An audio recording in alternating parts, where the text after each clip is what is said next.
Hi everyone, just Miss Kit here again, just going through equivalent equations and what actually makes them equivalent.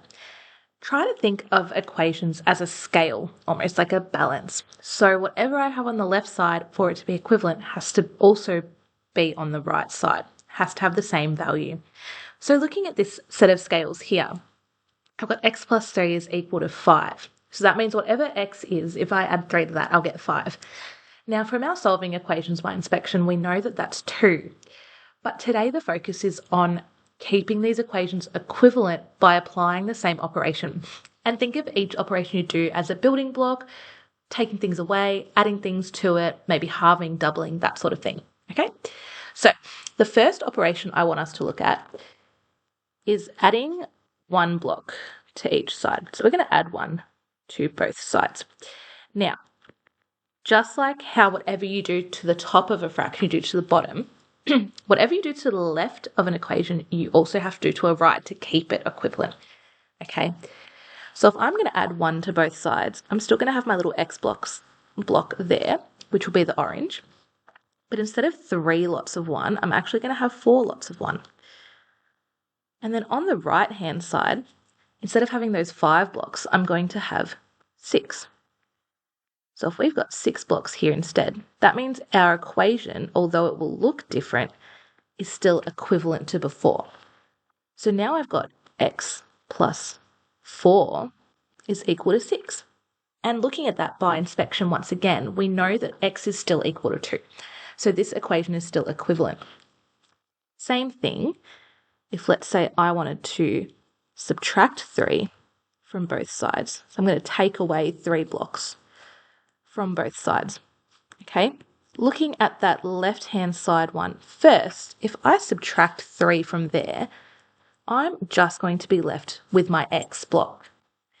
Subtracting 3 from the right-hand side, I'm going to be left with 2. And like we said before, we know just by looking at this equation that x will be equivalent to 2. But we can now show that using this sort of block and scale idea. Another operation you might have to do is multiplying 2 to both sides. Okay? So if I double everything on this side, I'm going to have 2 x blocks. And bear with me while I draw all of these in, but I'm going to have 6 1 blocks or 6 unit blocks. And then on that right-hand side, I'm going to have 10 unit blocks. Okay, so 10 of those. If you're drawing these in your notebook, I do apologize. There's a lot of blocks to be drawn, but we will have 10 blocks that don't really fit in our scale there. So if I was to now write this out again, it's going to be 2x plus 5 equals 10. And see how everything got doubled, not just the x and the 5, but that 3, which would actually be a 6, my apologies, also got doubled. Okay, so now we have to look at doing that without these scales in front of us. Let's consider the following problems without these scales. Here I've got a bunch of operations that I want you to apply to each set of equations here. When we do things like adding and subtracting, we need to remember we can only add and subtract like terms. So I'm adding 4 here to both sides. I'm only going to be adding that to the 5 and the 9 because I cannot add together 2x and 4. Okay, so doing that, I'm going to end up with 2x plus 9 equals 4x plus 13. So I've added 4 of those unit blocks to each side. This next one here, we want to subtract 2 from both sides. Once again, we're going to be looking at those unit blocks, thinking that we're kind of taking away from each side. If I've got negative 3 and I take away 2, I'm going to have 7x minus 5. And then 4 take 2 would be 2, with that 2x being untouched. Next, when we are multiplying and dividing, we just need to be really careful because when we multiply and divide, we do it to every single term on both sides. So when I multiply by 2, I'm actually putting brackets and a 2 around each one. So what happens there is that now becomes 2y plus 4 is equal to 6. Oh, not 6, sorry, my apologies. 2 bracket 3y minus 5. If you go through to the expanding brackets videos, or if you multiplied each of these individually, you would get 4y plus 8 equals 6y minus 10, and they are still equivalent.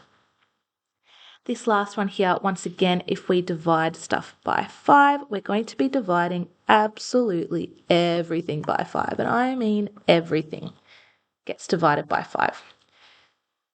So if I divide 10m by 5, 5 by 5, 15 by 5, and negative 20m by 5, I'll end up with an equivalent equation here.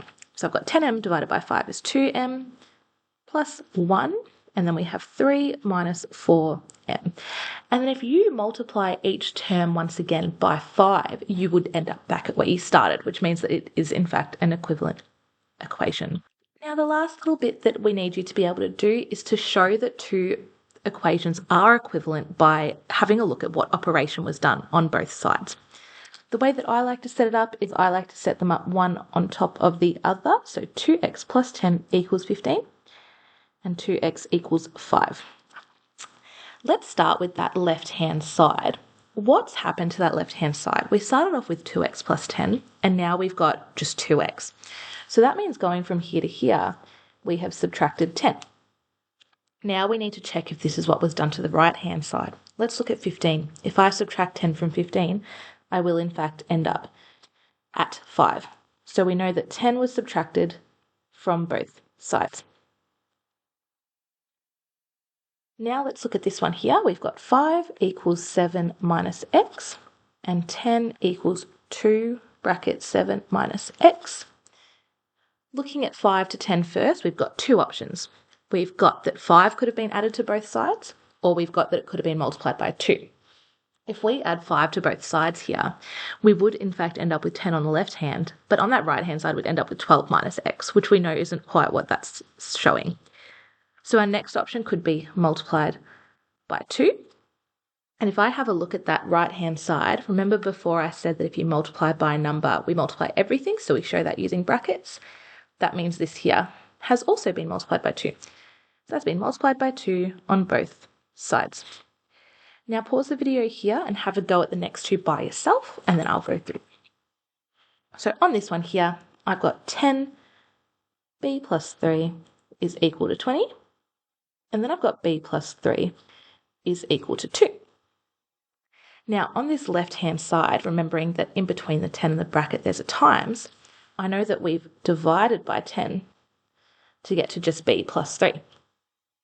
Then from 20 to 2, we have also divided by 10. So we've divided by 10 on both sides. Now for the last one here, we've got x minus 7 equals 9 minus 3x, and x minus 16 equals negative 3x. This one's a little bit trickier because you're dealing with negatives, but the same rule applies. I'm going to look at that right-hand side first because I'm finding that a little bit easier. I started off with 9 minus 3x, and then that's just become negative 3x by itself, remembering that negative belongs to the 3x. So going from here to here, I have subtracted 9. Now I'm going to look from here to here. Nothing's happened to my x's, so I know it's not multiplication or division. But to get from negative 7 all the way down to negative 16, we do subtract 9. So I know for a fact that 9 has been subtracted from both sides.